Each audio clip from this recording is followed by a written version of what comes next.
hey, I'm doing this as a video instead of a live on Facebook because I don't know how the signals are going to be and I don't want things to cut out. So I cannot tell you enough that you need to concentrate not on what you cannot do or what's a problem for you, but on what you can do. Now, yes, certainly it's important to recognize limitations, to identify problem areas that you need to work on. But honestly, some people sit around and think about everything that they cannot do.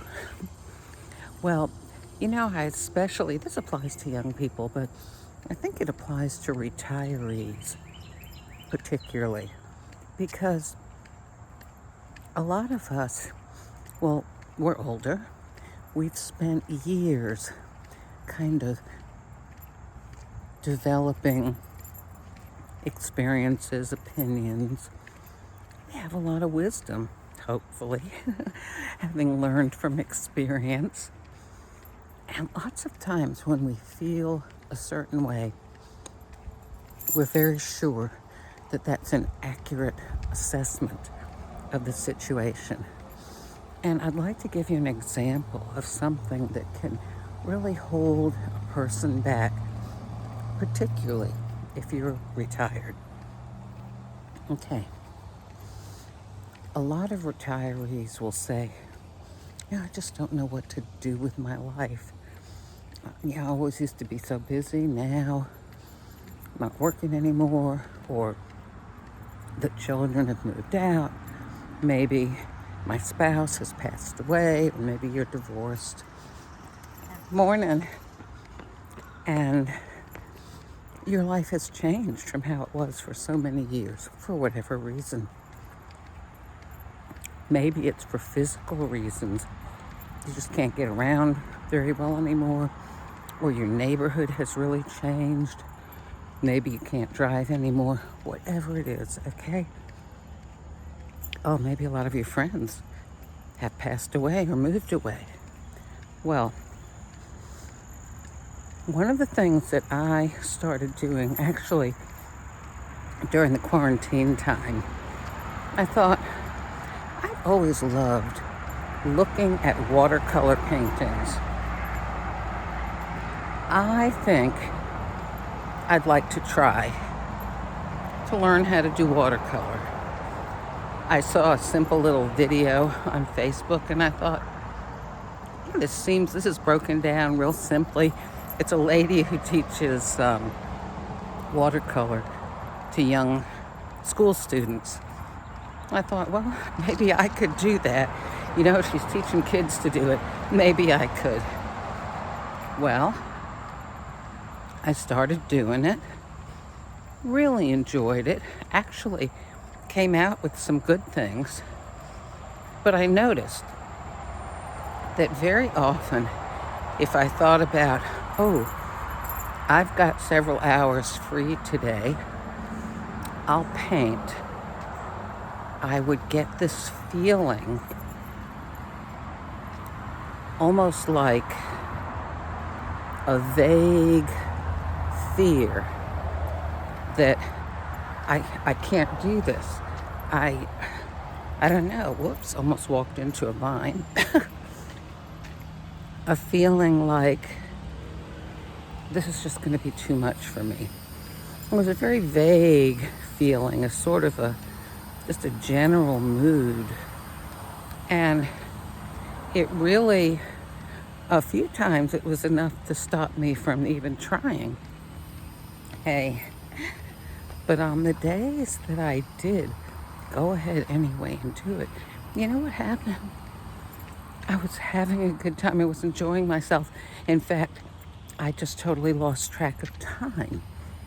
I was so into it and enjoying myself. But I think this feeling of, I can't do that. Oh, it's too much. but a vague kind of fear. You know, you don't even know why. If somebody said to me, why would it be too much? I don't know, just kind of feels that way. I think that a lot of retirees have this kind of mood come upon them.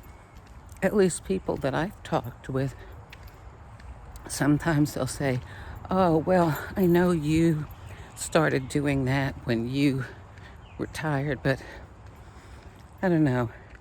I don't think I could ever do that. I just don't see myself doing that. Well, you know what? Very often you don't see yourself doing something until you actually do it. I mean, be honest, isn't that right? So sometimes, Mel Robbins, that's her name. She teaches a principle called the 5-second rule. And what she says is, when you need to do something or you want to do something and you can't seem to get started, count down 5, 4, 3, 2, 1, and go. Move. Physically move. Even if you're sitting in a chair, just get up out of the chair. If it's possible, just start doing what you were thinking about. Move and do that.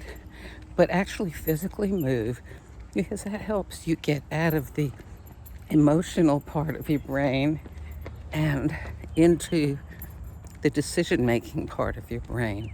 So you're no longer controlled by that feeling of, oh, I just don't see myself doing that. I don't think I can do that. I don't feel like that's for me. I mean, my goodness. If it's not immoral, illegal, maybe you ought to consider it. As long as you're not going to be putting your life in danger or something. Like, for example, bungee jumping is not something that I would consider doing. Nor would I consider roller skating. I used to do that when I was younger, but being older, there's too much of a chance of losing my balance and breaking bones, right? But gee whiz, watercolor painting, or maybe taking a class at a university or even online, meeting new friends, even if it's online these days. I don't know, there's just a lot of things that as retirees we sometimes exclude ourselves from because of vague feelings of, I don't know, that's just not really me. Well, think about what I've been saying and maybe use the 5-second rule to try to think more in the executive decision-making part of your brain than in the emotional part. I just stopped here on my walk. One of the retirees in my apartment complex uses this little piece of land to plant all kinds of beautiful flowers. They're all perennials. They all come back every year. And then she also puts some annuals out here. There's always something blooming here. Such a pleasure. She does it for herself. Hey, good morning. I love the flowers. So it really blesses me and a lot of other people too. So think about trying something new. Here I am in front of my little piece of garden. And,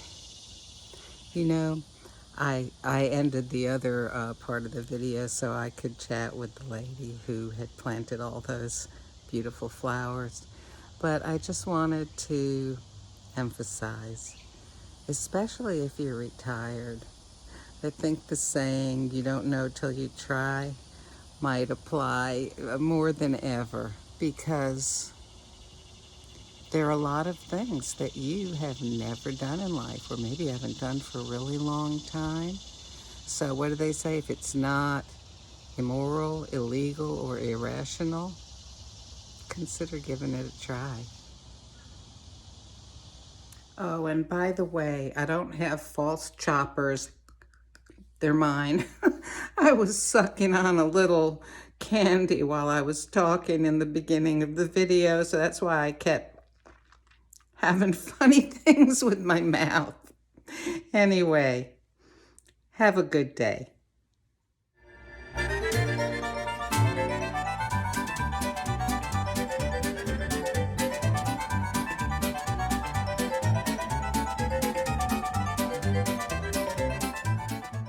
Go.